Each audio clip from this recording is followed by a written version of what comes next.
In my mind, I'm gone to Carolina. And welcome to the Tom Clark Weekly Speed Report. I'm your host, Tom Clark, along with co-hosts Corey Carroll and Colton Jacobs, here to bring you weekly insight on all things NASCAR, with a review of past week's races and a preview of upcoming events on the NASCAR Sprint Cup Series schedule. Remember, you can follow us on Twitter at TCW Speed Report. Email your questions to tcwspeedreport@gmail.com, and be sure to like the newly updated Tom Clark Weekly Speed Report Facebook page. And I would like to welcome my co-hosts for the evening, Corey Carroll and Colton Jacobs. How are y'all doing? Good. This is Corey Carroll. This is Corey Carroll, and I kind of know the reason why you're pointing that out. Do you? No. Wink, no. wink, cough, cough. No. Not that. I'm lost. No. And you're Colton Jacobs. I am. There ain't no reason. Don't listen There's to no Tom. reason whatsoever. Okay. Welcome to this edition of the Tom Clark Weekly Speed Report. We are going to review the Coca-Cola 600 at Charlotte Motor Speedway. But a quick shout out to one of our new official sponsor, Rowe Brothers Painting in Hickory, North Carolina. That's ROWE Brothers Painting in Hickory, North Carolina. Be sure to look for them on Facebook. They'll paint your house and any upcoming spring and summer projects. I might need to get them to come and do some painting for me. Hey man, call them up. I'll get the hookup. Yeah. Also, a shout out to my brother Ryan Clark, who is a fan of the show. And we did a little bit of a special edition for him because he's a big Indy fan, or he likes the Indy 500. So, just real quick, the pole sitter was Scott Dixon. The winner was Juan Pablo Montoya. Good to see him win his second one. And apparently, the Juan Pablo came from the back, fought a lot of cars, to get up there, and held him off for what apparently was a great win. Yeah, I didn't see much of the Indy 500. I was at Charlotte for the race, as we talked about. The other Memorial Day weekend race. Juan Pablo actually had to change the wing or whatever it is on the back of the car. Look at me, change a wing. I don't know if it was unscheduled stop or not, but anyway, it put him way back in the 30th, and he was able to. Those last couple laps were really exciting between him and God, I don't even remember. No, it was Scott Dixon. I was trying to remember if it was Tony Kanaan or not, but Tony Kanaan had some trouble early on or later on in the race, actually. Well, it's good to see our old pal Juan Pablo Montoya. Yeah, kind of get redemption from the Brickyard about 2009. Yeah, so. And he's lucky there wasn't any jet dryers around. Because there wasn't a big target on his car. Yeah. So congratulations to Juan Pablo Montoya on the 99th running of the Indianapolis 500, and a real quick shout out to those Formula One fans. The famous Grand Prix of Monaco. A little bit of controversy. Team Mercedes told Lewis Hamilton to pit. They realized they pit him too early. It was a mistake. And apparently in the media, Nico Rosberg, his teammate and winner, there was a little bit of bad blood in between them. We see that a lot between Europeans. They kind of have a slap fight, afterwards. So yeah. But so that was cool to see that. So shout out to those people. Real quick, just want to talk about the Hall of Fame inductees for the class of 2016 on the NASCAR Hall of Fame. The inductees were voted in as Terry Labonte. Actually, I think he had like 21 wins. NASCAR champion in 84 and 96. Bruton Smith is probably my most... just kind of, I scratched my head at Bruton Smith. Yeah. Curtis Turner with 17 wins, best points finish of 5th in 1950. Old rival of Richie Evans, Jerry Cook, was the Whelen Modified Series director when it began in 1985, and is current NASCAR competition director of the Whelen Modified Series, and he won quite a few championships. Him and Richie Evans were kind of like the Richard Petty and David Pearson of that particular series, so that's good to see. Bobby Isaac from nearby Catawba, North Carolina, with 37 wins, was the NASCAR Sprint Cup champion in 1970. Like I said, other than Bruton Smith being inducted, I'm not disappointed in that class. No. And, I mean that's a solid class through a lot of different spots in the NASCAR timeline. I was scratching my head a little bit with Bruton. I mean, I know he's a big player with owning eight of the tracks on the series. I think so, yeah. But I think there was some more deserving candidates for sure. Absolutely. I thought maybe that somebody I would really like to see, or would have liked to seen get voted in this class is Mr. Ray Fox. He's approaching 100 years old, and I'm scratching my head. Why haven't they got him in the Hall of Fame? He's a famous car builder, famous car owner, and you're going to scratch all the hair off your head. I know. Well, this is definitely something we're going to revisit during the So I'm Green-White just curious, Checkered. Absolutely. are you do you disagree with Bruton being in there at all, or right now? For right now. Okay. I- Because he, even if he wasn't in there now, he's going to be in there eventually. I mean, this is the biggest, baddest track promoter in all of motorsports. The P.T. Barnum of The track kingpin promoting. of tracks. That's exactly what he is. I mean, as much as we loathe him a lot of times, like it's an inevitability. Let's all agree on that. And Bobby Isaac, that he was the NASCAR champion in 1970, and he has 37 career wins, but he only raced like 70 times. Yeah. He literally won half the races he entered. That's incredible. I don't understand why he maybe not would have been inducted sooner than this. Yeah, exactly. Just a quick legend about Bobby Isaac. Apparently, in 1970-something, when they were racing at Talladega Super Speedway, legend has it that it was built over an Indian burial ground, and that Bobby Isaac apparently heard drums beating in his head and voices and he pulled the car off the track and ran away. And apparently, I don't know if the legend's true, but he became a hermit. He never came back out of the track again. I think they call those heart palpitations now. I don't know. But I did, when I was researching Bobby a little bit this week, I didn't know 11 of those wins came in 1970 when he won the championship. Wow, that's pretty cool. That's pretty impressive. So, one more quick shout out for the Indy 500. Jeff Gordon, the greatest driver that ever pooped between a pair of tennis shoes. I am Jeff Gordon. I talk like this, and Tom Clark's my biggest fan. He drove the pace car at Indianapolis for the 500, so it was kind of like a full circle. He'd always dreamed about winning there, and he won the first Brickyard there, and basically got to do a homecoming parade. Did that count as doing the double? Yeah, that was, they said it was his version of the double, at least driving the pace car. No, I could do that. Yeah. So just a quick shout out for that. So let's move on to our review of the Coca-Cola 600 at Charlotte. Now, Colton, you were there. I was. I don't know how many beers you had.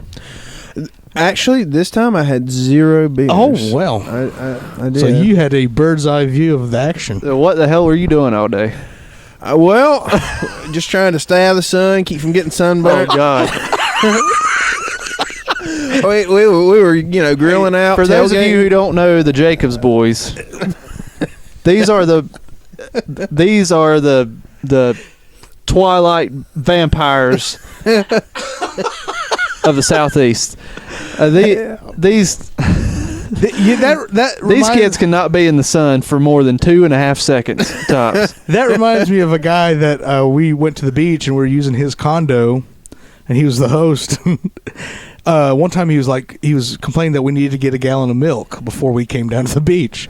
Well, we bought his gallon of milk, and do you think that sucker cracked the thing open at all week? No, that milk spoiled, turned to cottage cheese. That was the point of it. Yeah. Well, I've been to races and done my fair share of drinking and being out in the heat and being drunk and throwing up and Let's the have whole fun. This time we just we stuck with non-alcoholic beverages, waters, Coca-Cola. Being at the Coke 600, don't make that face. Coke is better than Pepsi. Coke sucks, man. But yeah, we played some blackjack, played some cards, some poker. Blackjack and cards. Yeah, Wow. That was a full day right With there. or without cards. yeah. Went up into the track and Went up into the track. yeah, into the track. What the hell? Why is everything I'm saying getting picked apart? I thought you burrowed into it like a ferret. Well, hey, one interesting thing is with my scanner, I didn't realize that I could pick up the Fox feed, but when they go to commercial, I was still picking up them talking to each other. Oh my gosh. That'd been awesome to Yeah. record. Yeah, I Well, mean, Daryl, I think I have to use the restroom. oh man, So a few. And Mike Joy, if you sit down on the seat, better wipe your feet. yeah. Or something. This could be the greatest bathroom trip you've ever had. Yeah. Yes, something like that. Hungry Hounds. Just some fun facts about Charlotte Motor Speedway. 7 times, 7 different drivers of the 7 different winners of the Sprint All-Star race went on to win the 600 at Charlotte Motor Speedway. Darrell Waltrip in 1985, Davey Allison in 1981, Dale Earnhardt Sr. in 1993. 1991 there, Tom. Sorry. So that would mean Jeff Gordon in 1997, Jimmy Johnson in 2003, Casey Kane in 2008, and I got to witness this, the All-Star race, Kurt Busch in 2010. Yep, So, we Corey and I were there too. wow, I could feel your spirits Yeah. right there. So the 600, great Memorial Day celebration for the weekend, and we saw the green flag fly about 6:20 in the evening, and they had a competition caution for what they said they scrubbed the track with Tide and water and brushes and. I feel like there's just going to be. They need to just put a competition caution automatically in every race because they're finding an excuse to do it every week. Yeah.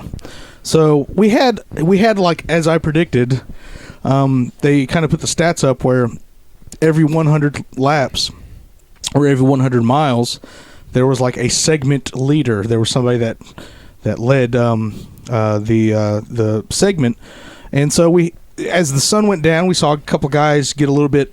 They couldn't keep up with the changes of the track. Complained to their crew chiefs. Jimmy Johnson had a terrible night. Spinning out at least 3 times, twice.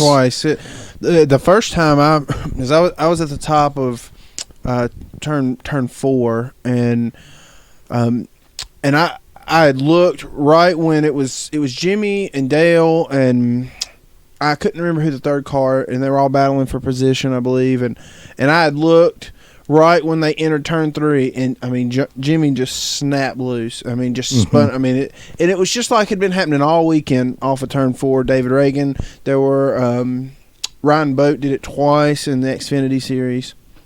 Yeah. So the second time, unfortunately, fortunately for me, Jimmy Johnson spun out and hit the inside wall on pit road. So The radio chatter was very interesting between I'm those two. I'm sure it was.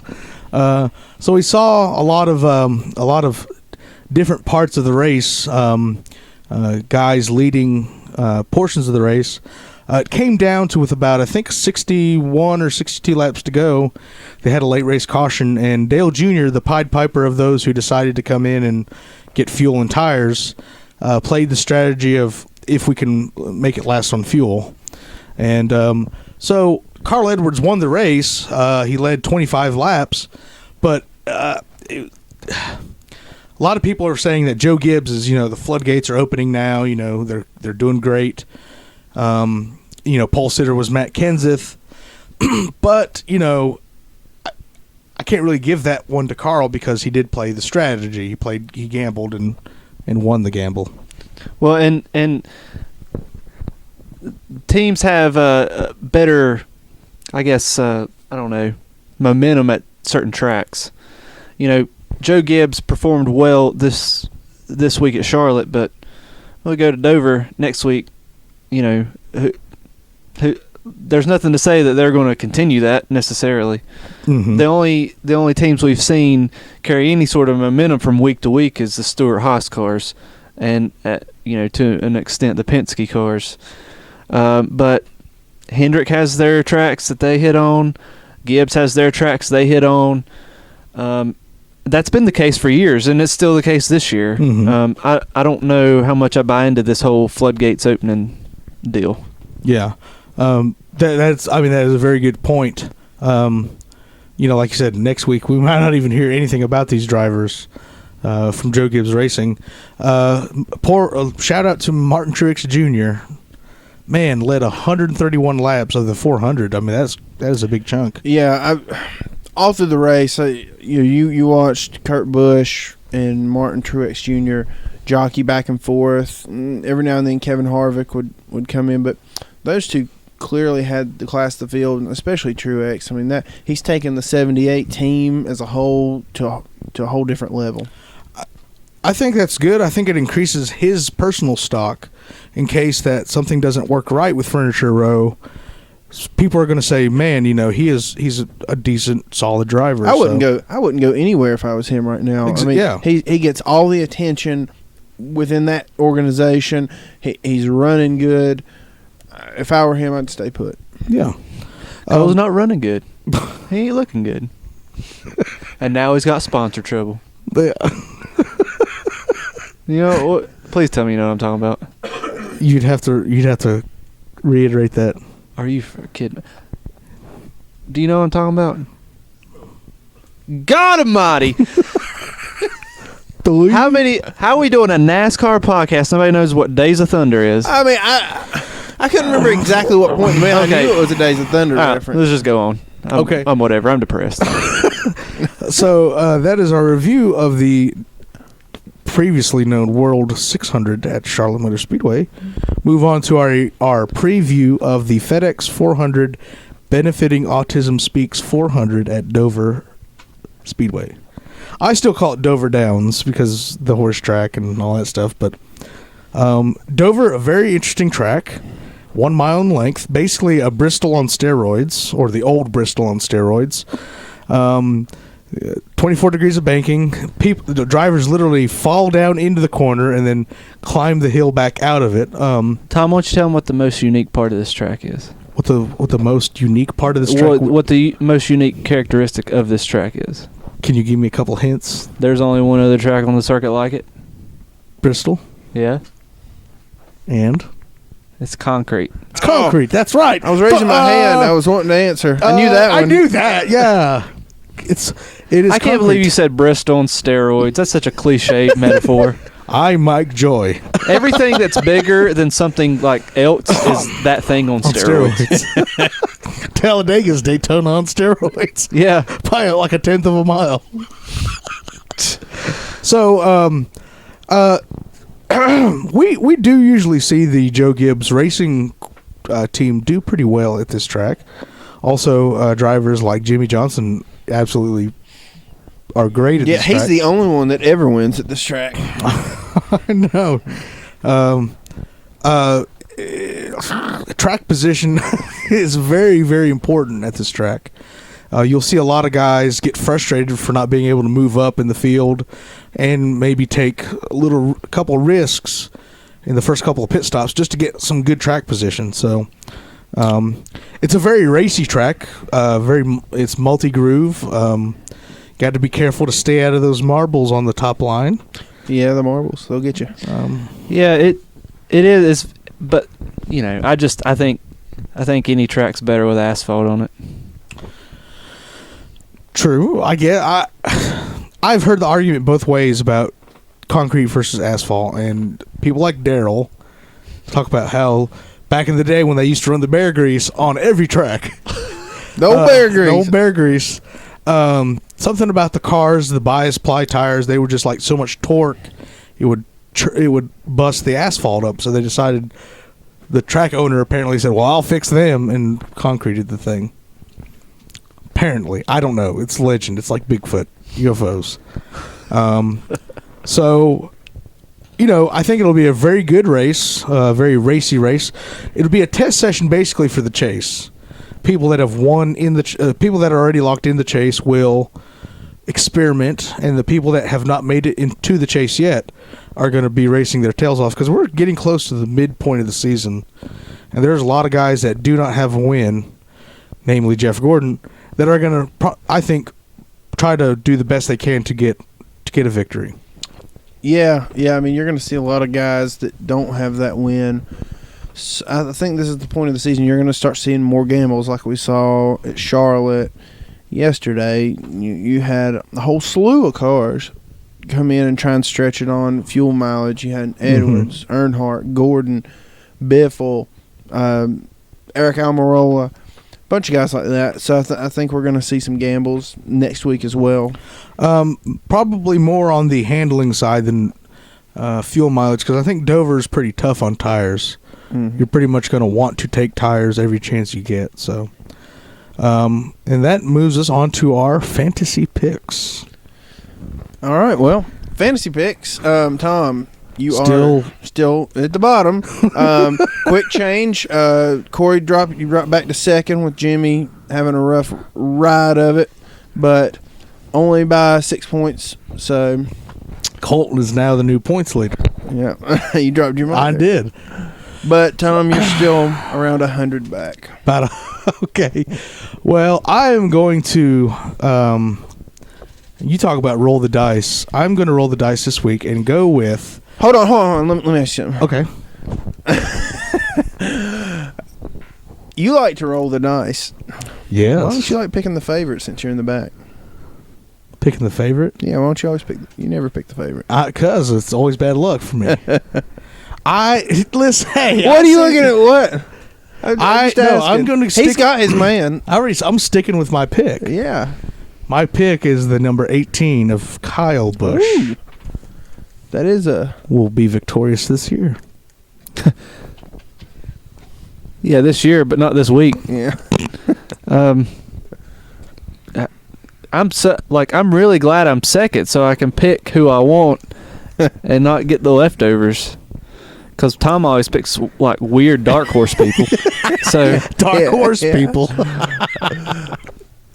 that's not politically correct. They're No, it's not. Dark horse people. African American horses. Speaking, after we do that, that reminds me. Just ask me about diversity at Charlotte. There is none. No. Just pick. I'll tell you. Let me see. Who's the only driver who's ever won here? Jimmy Johnson. 2 times in a row. JJ. Well, that's a good pick, I know. but it's going to be the second best pick of the week. Because Because the hometown kid, well, it's his home track. He's gotten screwed over by fuel mileage 2 races in a row, and Mr. Truex is going to get the win. Wrong. Mr. Truex, Wrong. watch for him to get the W. He's only got 1 W in like 500 races. And now he actually has 3 career wins. no, actually 2. Is it? I thought he won at Chicago, Sonoma, and Dover. You think about David Ruderman winning at Chicago. Yeah, maybe that's what I was thinking of. Okay, 2. So- Well, he's gonna get number 3. Okay.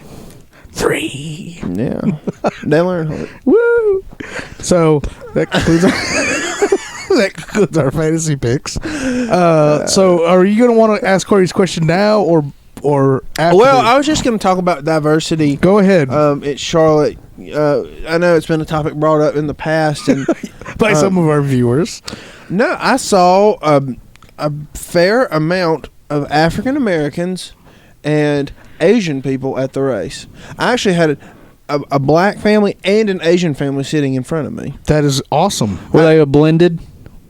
Were they a black Asian family? No. Oh, That was like a separate black families. African American and an Asian. And actually, well, I mean, we kind of got into it with the Asian family, but they kept standing up and on the stairs, and we couldn't see. Yeah. So we had to keep telling them to move, and they were giving us the evil eye. But the point is, I saw them there. That's a good sign. I mean, that Yeah. really is a good sign. 'Cause I know it sounds funny, but I'm being serious. I'm Well- being too. Charlotte, North Carolina is a pretty diverse city. Yeah. Yeah. But hey, if you're letting those people see the race and then they go home and tell other people, and maybe they have relatives out in Dover, or Pocono. I doubt it, but Maybe we'll be racing in Suzuka. in Suzuka, Yeah. in Japan. Yeah, oh Lord. Yeah. They Going back Easter, so- overseas. And they take him to the Nürburgring. You mean the Nürburgring? Yeah, 5-lap race. Yeah. It's over. Yeah. 5 laps, 500 miles. Yeah. I'd love to hear what Larry Mack's. I'd love to hear his trends there. Well, I'm sorry, y'all. I just don't have a notebook built because, I like to take my notes. And to do the green-white-checkered questions, Mr. Jacobs has them. We have a special guest in the studio today, and it would be Mr. Larry McReynolds. Hi, guys. All right, Larry, it's great to have you doing the green-white-checkered. Well, I've been looking forward to this day. Shut up, Larry. I'm sorry, God, Mr. Carroll. I've been wanting to say that for so long. Go ahead, Mr. Jacobs.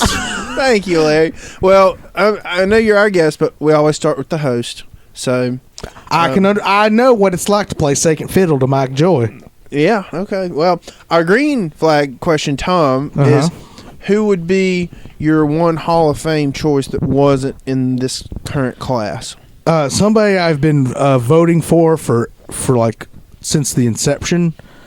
Mr. Red Byron. Mm-hmm. Why not have the first Sprint Cup champion of the sport be in the Hall of Fame? Mm-hmm.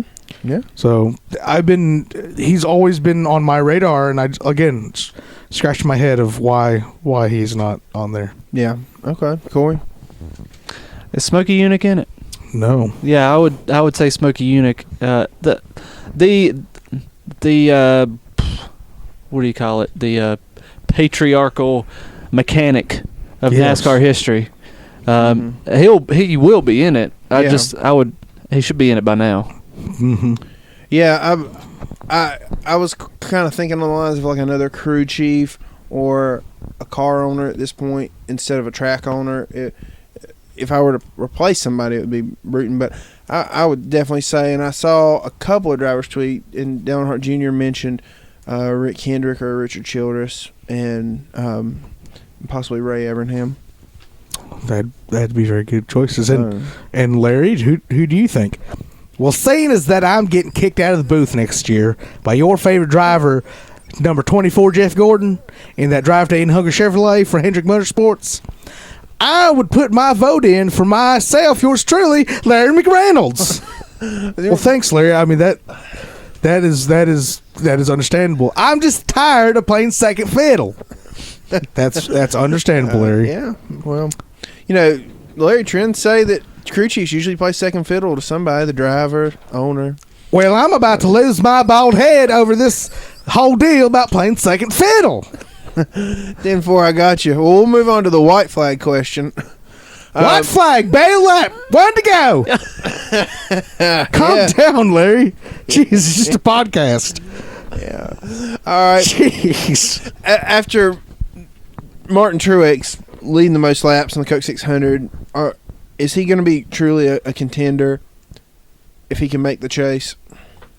I think if he can get a W before the chase actually starts, yeah, I think he will be a literal dark horse. I mean, he will open the floodgates up for that team. Mm-hmm. Now, they're already talking about adding more sponsors and things of that nature, and Furniture Row's like revenue is like going out the roof. So, yeah. If he can continue to race as consistently as he does now, he doesn't necessarily have to win to make it through these rounds, and do sort of a Ryan Newman type deal.